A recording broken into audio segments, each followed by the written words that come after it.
so wild to me that people will do you so bad and then turn around and be so scared of you telling your story. And it's like, well, if you would be ashamed that people knew how you done me, I would think that you wouldn't have did it in the first place. It's all about their reputation. A lot of people just want to save face. So there is one type of person that I cannot stand to be around no matter the situation. And that is someone that throws rocks and hides their hands. Oh my God. Anyone who takes comfort in being a victim in a situation they caused is very scary to me. I cannot be around someone who will treat people horribly, and then the minute you try to hold them to the fire of accountability, it's always like they bring out their tiny violin. Oh my God, wait, don't watch the nail.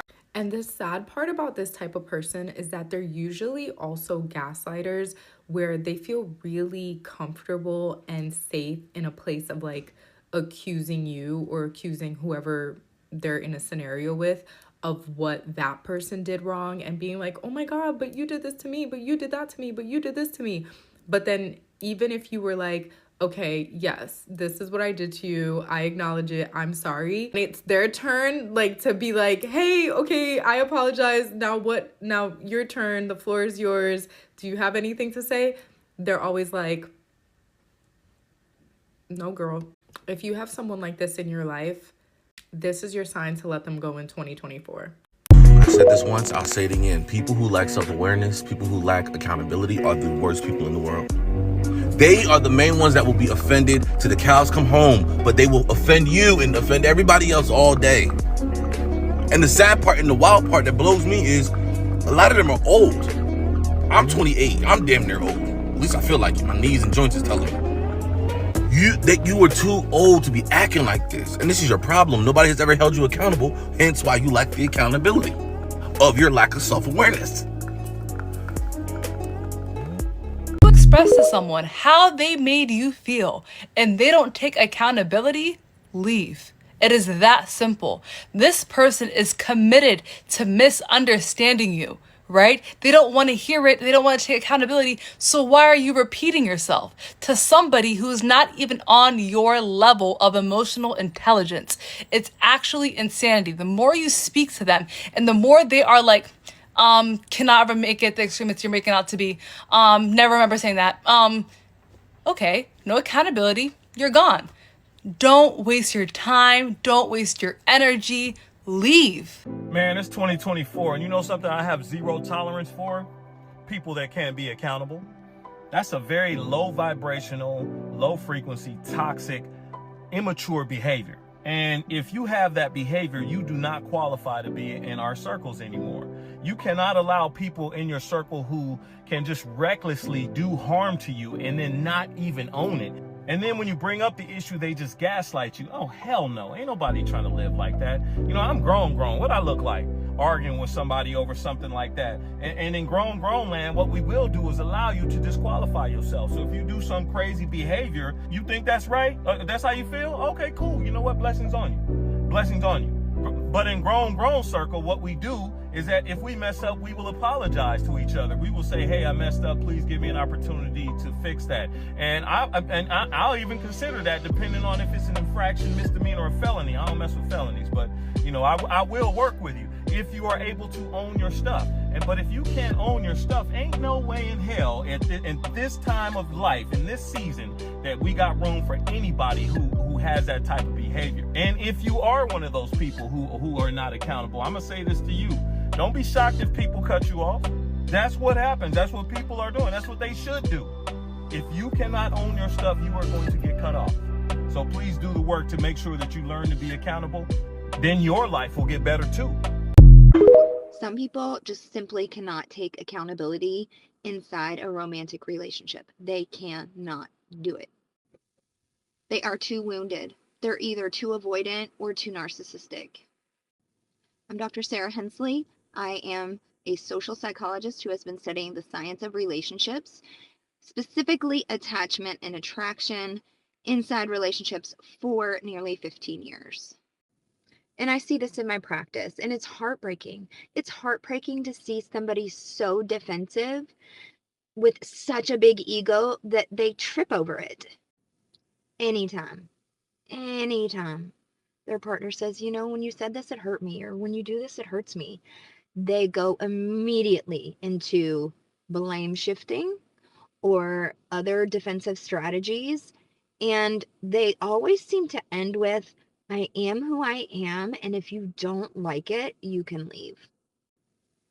And when I see that inside of my coaching practice, I usually look at that partner and I say, you know, you're going to have to come to terms with that he is probably going to leave, or she is probably going to leave, because you cannot fix a relationship when you make all the problems in the relationship one-sided and you can't take any accountability for anything that's gone wrong. There simply won't be a repair process, because both people have to be self-reflective and both people have to admit where the work needs to be done and actively pursue doing that work. So coming to terms with the fact that your partner is unwilling, or in a lot of cases unable, to self-reflect and make positive changes and take accountability is really vital to your own mental health and to your own self-worth and to your own self-love. Because when you come to acceptance, then you can have boundaries. I do have strategies that I give people to help their partner take down their defensive walls, but these only work if there is some degree of emotional health with the other party. If the other party is, say, has narcissistic personality disorder, those strategies are not going to work. Or even someone with significant fearful avoidance or dismissive avoidance is probably not emotionally healthy enough to take accountability. The only thing that really makes them take accountability, if ever, is a feeling of loss. I definitely always recommend trying the strategies to reduce your partner's defensiveness, before you decide to leave. But if you try the strategies and they don't work, then sometimes acceptance is all you can have. If you would like some of those strategies to try to reduce defensiveness in your relationship, you can see me at my website, thedatingdecoder.com. In the past year, I've had to say goodbye to one of my closest friendships in the whole wide world. Like, this person, I thought we were going to be friends until we were old and gray and trembling, but life had other plans. Walking away from that relationship taught me to choose myself, the importance of choosing myself, because when there's no accountability in a relationship, when people are not able to admit to the part they play in the dance, because it takes two to tango. When someone is not willing to soberly, radically, honestly admit to the role that they have played in the dynamic, there's nowhere to go. You're at an impasse. That's what I've learned. There's a certain brand of human behavior that I find devoid of any propriety. And it's the person that's completely unaware of how to conflict resolve, but insists that you are the whole problem. And the simple act of discussing friction grinds their entire being to a halt. And because of this, they can neither approach anything from a reasonable place, nor understand anything about human emotion in that moment. So they just call you toxic and you're left holding the bag. How nice. Now there's a certain part of the population that understands what this is, and how petulant that behavior is. Unfortunate for us, pop culture has weaponized this behavior and rebranded it as protecting your peace and self-care, when all it is overt selfishness and stupidity. And it's always the same defense, like, you can't come to me with that energy. You mean frustration? Like, I get it if that energy is like throwing things and cursing, but like, the energy is just words? Well, what about this? You can't hurt someone constantly and expect them to keep the same energy. Even good people have their limits, honey. So let me try to have like the perfect energy right now. Mishandling a situation or a person and avoiding communication is not protecting your peace. It's avoiding accountability. Was that okay? I hope that was okay with you. But let me tell you, a person of this caliber isn't capable of reflection. They don't understand logical appeals. So you need to leave these people in their bubble of oblivion where they just think everybody else is the problem and they're perfect. Because the way God resolves this is he sends them someone even more difficult than them. And what they do is they land themselves in a scenario uncannily similar to the one you were in with them, except they're not the impossible one. Their behavior almost seems kind of mild. They'll never admit it or apologize. Don't hold out for that. But even if they do, you'll have replaced them with someone with a higher EQ, whether they were a friend or a romantic partner. And by that time, you no longer care to endure their infantile logic, because you quite enjoy the peace that accompanies being surrounded by someone with comparable levels of intelligence. I pray it happens sooner than you think. You can learn a lot from somebody by what they lack. Let me explain. If they lack accountability, they will always be shifting the blame. If they lack self-awareness, they will always play the victim. If they lack communication skills, they'll always say you're arguing and shy away from uncomfortable, difficult conversations. If they lack emotional intelligence, they'll call you sensitive or emotional or needy. And if they lack effort, then they're not interested. And I'm not saying focus on what they lack, but pay attention, because that's usually where your answer is.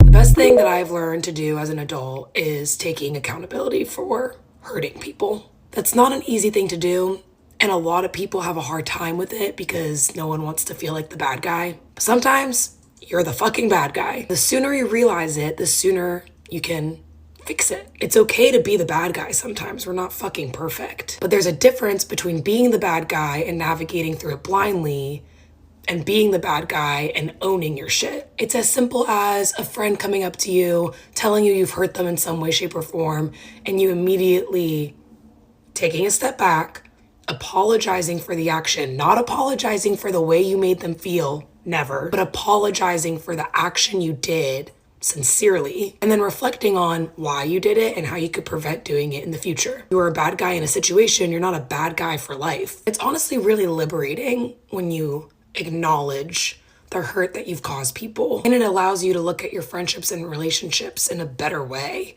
You're able to walk through them knowing that you're not going to be perfect all the time, but you're able to own hurt when addressed rather than getting defensive and fighting it. It makes your friends feel better about you, it makes you feel better about you. Overall, very liberating experience. Look, don't make the mistake of thinking just because somebody wants you around that they're going to keep you around. Because everybody has their enough is enough point. Here's the problem.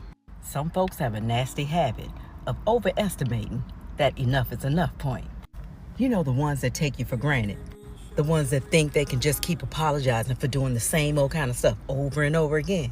Not to mention, but I am going to mention, that they blame you for what they do. You know how some people will do something against you or behind your back, betray you in any kind of way, and then, I'm sorry, but if you would have just, well, I only did it because, well, you didn't make me feel. People have all kind of reasons why they do what they do, never accepting full responsibility for their own actions. And in many situations, they could have did something to fix the problem that you two had between each other, but they were waiting for you to do all the work. They were waiting for you to sacrifice because they didn't want to. Oh no, it'd be too much for them to sacrifice, right? Let me tell you something. You can do all the forgiving in the world because forgiveness is for you. We know that, right? But sometimes forgiving some people and letting them slide, acting like it didn't happen, trying to make things go back to the way they were when you're not even healed from what they did, all you're showing them is what they can get away with over and over and over again. They cried one tear to get you back. Next time, they'll cry two and get you back. You figure out how long you want to play that game. I love you. Be well. How do you deal with someone who always plays the victim, who never takes accountability for what they've done wrong, and spends more time talking about how everyone else did everything wrong? First, you need to recognize that this is a behavioral issue that runs far deeper, and it is not your job to change or fix the person, but to lead them. Strategy number one, use the power of silence. When this person is criticizing others or is playing the victim, listen and fight the urge to respond immediately. When they come up for air, wait at least 7 seconds before responding to something like, I hear what you're saying, and let's focus on what we can control. This moves the conversation from blaming and victimizing to action. Strategy number two, the accountability sandwich. This is where you are going to use statements and not questions and use a very confident tone to acknowledge them, acknowledge the behavior, and move forward. And it goes something like this. I appreciate all your hard work on this project. And I've noticed a pattern of shifting responsibility to others. Here's what's in your wheelhouse and what I expect from you. Speaking of expectations, make sure that your expectations are always crystal clear. You may think it's intuitive for people to take accountability and ownership for what they do, but it isn't. And even if you work in an organization where accountability and ownership is a value, always make sure that you set crystal clear expectations, kind of like this. Jessica, you're responsible for ABC. Gerard, you're responsible for XYZ. You can read the captions because I have a lot more to say on this. So there's 3 the psychological reasons that people avoid taking accountability. They experience cognitive dissonance, and that's where their actions don't align with their belief or self-image. So it causes that dissonance, in turn creating discomfort. This avoids taking responsibility, and they blame external factors. It's everybody else. Everybody else is causing blank. Cognitive dissonance. Number 2 are fear of consequences, right? Consequences can lead to punishment, loss of reputation, rejection. In turn, it's got to be everybody else, right? There's a deflection. They made me do, or I didn't do. Oh my gosh, no, I never did that, because they don't want to take the accountability, because in turn, one of those consequences could happen. Number 3 is ego protection. That's right. People of fear of taking accountability may affect their self-esteem. In turn, they're going to deflect, because quite frankly, they don't want to have any feelings of like, oh my God, this is my fault, any feelings of guilt that comes up. You're dealing with ego protection. Outside of legal, stop trying to get these people to take accountability. You're dealing with those 3 things. It's going to be everybody's fault. You could have receipts. Look, here's your picture. That ain't me, right? You're going to have that. So that's where you have to decide, what are you going to do with them as far as the role in their life? But everything else, that's what you're dealing with. They're not going to take accountability. So I had to come on here and say this because it seems like nobody else wants to say it, but I'm going to say it. The reason why women feel that the dating pool has piss in it really isn't because of men, but it's really because of women. I have been saying this for years, and I will continue to say it. Women are very problematic people that do not have accountability for anything. Society has made women believe time and time again that they are the prize. But if you are really the prize, why don't you guys ever act like it? If you know that you're a woman of value, why do you continue to allow yourself to be in situations that do not serve you? Why do you keep circling the same mountain with different men, but they're the problem and you're not? Having a vagina does not rid you of being an accountable person. Like, I don't know how many times I have to say this. I'm not going to sit here and make it seem like men are perfect, that they got it down pat, because baby, nobody does. Neither gender does. But until women are able to take accountability for their actions, take accountability for what they decide to tolerate, they will continue to jump on this clock app and share their baby mama stories, the stories of how they were cheated on by a man that showed them red flags time and time again. Just all these crazy stories that honestly I'm tired of hearing. Me personally, I had to take a step back and check myself and to see things about myself that was causing me to have the same results with men. And I feel like a lot of women don't do that because a lot of women are delusional. That's just the truth of the matter. A lot of women are delusional. They feel that they're perfect. They don't have anything about themselves that they need to work on. You guys are not perfect. Take a step back and look at yourself. Until my gender decides to be self-aware, in order to be accountable, in order to mature and grow, they will continue to jump on this app crying about the same men every single time. You will never attract a man of value if you are not a woman of value. So please, though, I'm begging you people in the name of God, take time and assess yourself. Stop pointing fingers at these men, because as you're pointing fingers at them, remember that 3 fingers are pointing back at you. I hope this helps someone. I was thinking about this. You know, there's been phases of my life where I feel like people have wronged me or whatever, and I kind of just cut them off, snip, snip, no conversation. There's been other times where I've had a conversation, tried to like give them a chance to like fix it before, you know, I did just like leave their life. And I was thinking, especially when you're a person that's like really intuitive and empathetic and you can kind of feel the energy of others without them necessarily saying anything, sometimes you have to move in silence and just remove yourself from a person's life. And I say this because there's been times where I've tried to confront people on the way I felt like I was treated or on subliminals and things like that. And a lot of people who can't, face confrontation, they like to deflect. and reject whatever it is you're saying about them, especially if they don't have self-awareness. And a lot of times that puts you in a position to feel like you're going crazy because you can't get to the bottom of the issue. So in a nutshell, just cut them people off. As a grown adult, when you act oblivious, as if you didn't know what you were doing or saying to avoid being held accountable, that really grinds my gears, because you knew exactly what you were doing when you did what you did. You knew what you were saying when you said what you said. The only thing you didn't know was that you were going to get the response that you're getting. And now that you're getting this response and you don't like it, or maybe you can't handle it, now it's a whoa, it's me, I didn't know, I'm acting oblivious. Oh no, I didn't know. You did know. Now you're insulting my intelligence. You knew what you were doing. You just didn't care. You just didn't think that I was going to respond this way. You thought I was going to lay down and take it. And now that I'm not, now I'm the bad guy because you didn't know. I'm being dramatic because you didn't think I would. Please, okay? Think before you do. Think before you speak. The best thing for you to do is just say, you know what? I was wrong and I apologize. That's like poking out a balloon and then acting like you didn't know it was going to pop. Who are you trying to convince? Because I promise you it's not me. It can't be me. There's no way you're trying to convince me of that. Willing to put up with anymore? I'm unwilling to put up with, in friendships, dating, in everything, someone who lacks accountability.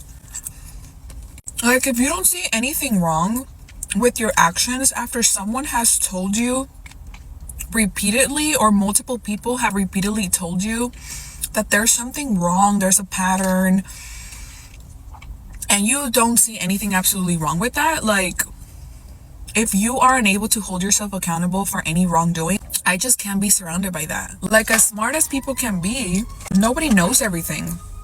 And we've all done wrong things in our lives. But if you are the type of person that refuses to grow, or is always going back to the past to bring up an argument or to say how your feelings were hurt 10 years ago, like, baby, heal. That's all I can say to that. I just refuse. I refuse to be friends with, date, or surround myself with these types of people, because that's not who I am either. Like, I'm the type of person that if I made a mistake, I'm going to own up to it, I'm going to apologize, and I'm going to move forward. If you refuse to move forward, it's not going to happen.